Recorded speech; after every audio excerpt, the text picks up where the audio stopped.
Changing gears as more and more descendants of Sephardic Jews forcibly converted during the Inquisition are discovering the truth 500 years later, but it's churning up deep emotions for many.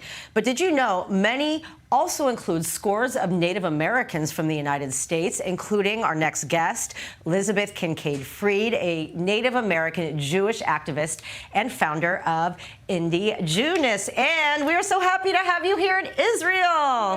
Yay, welcome, girl. Thank you so much. We met by Zoom a few years ago, and your dream was to end up being here, and here you are, which is a very interesting tie-in, growing up in the United States in West Virginia, thinking all these years you're 100% or nearly majorly Native American. Explain your journey.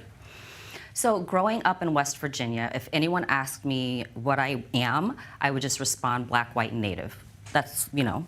Then I got into genetic genealogy, life-shattering. So I'm 8 ethnicities, belong to 14 genetic groups. Hello. It's been an unbelievable and random journey, but it's all by providential design. Nothing is random. Yeah. Of course. So, you know, with that, there was a curiosity, and I think we know we've done a lot of stories on the descendants for hundreds of years, having to still be afraid of the Inquisition. People forget it wasn't a one-time thing. So over generations, this identity was kind of being hidden, and things you now realize are obvious. In your case, going to Catholic school. Yes. What was the feeling there, and was there just something you felt your soul was burning at that time? Well, going to Catholic school and attending Mass weekly and then more often during certain holidays, there was a familiarity, but also a disconnect that I wasn't part of what was happening, the pageantry. And my mother told me, typically around back-to-school shopping time, we're not like them, you're not one of them, don't pray with them. So that always had me more curious. So I know that I didn't necessarily listen all the time. But even in my research, I could see where a male was sent to be a priest representing the family to keep them hidden and safe from the Inquisition, or women were sent to convents just to show outwardly that you're devout, you're a devout Catholic. So just untangling all of that is what I'm here to do. Well, is quite a process, and you realize there's more discoveries. I mean, there's so many interesting customs, you know, unwittingly passing down. I'm sure for your mom, we're not like them. She probably heard from her mother, who heard from her grandmother and whatnot. So when you did find out your Sephardic Jewish ancestry, I remember some of it was the Dominican Republic, correct?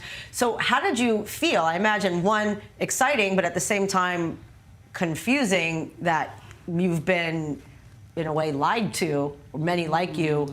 History has kind of whitewashed over these facts. Whitewashing. Well, I have a very safe, homogenous American name, Elizabeth Kincaid, so I fit in all of these spaces. Getting my DNA results and seeing these Sephardic surnames, Diaz, De La Rosa, Sanchez, Tejeda, just, hello, who am I? So once I dealt with really digesting that there's something disjointed, like I have not been told the entire truth, and researching and seeing I'm not alone. There are millions of us worldwide.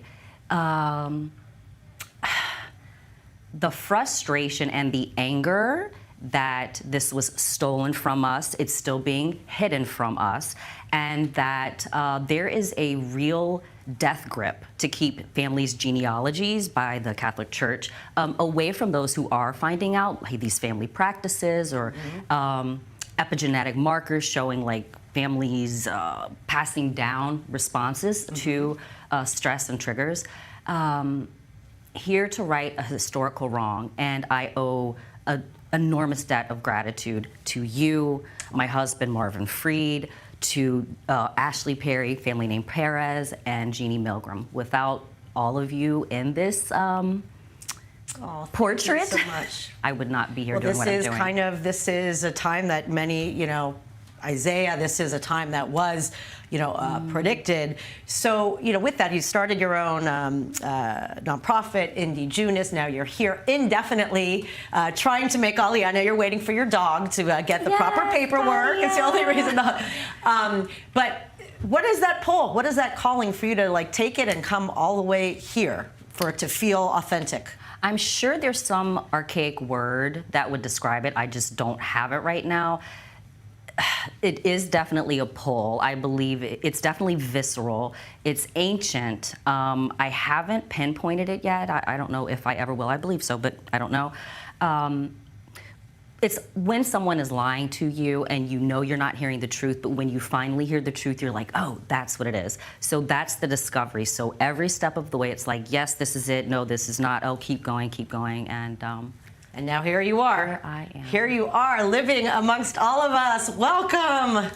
We love having you here. And Elizabeth, thank you so much for sharing your story, and keep up the bravery, and much appreciated. Thank Elizabeth you. Kincaid Fried, thank you.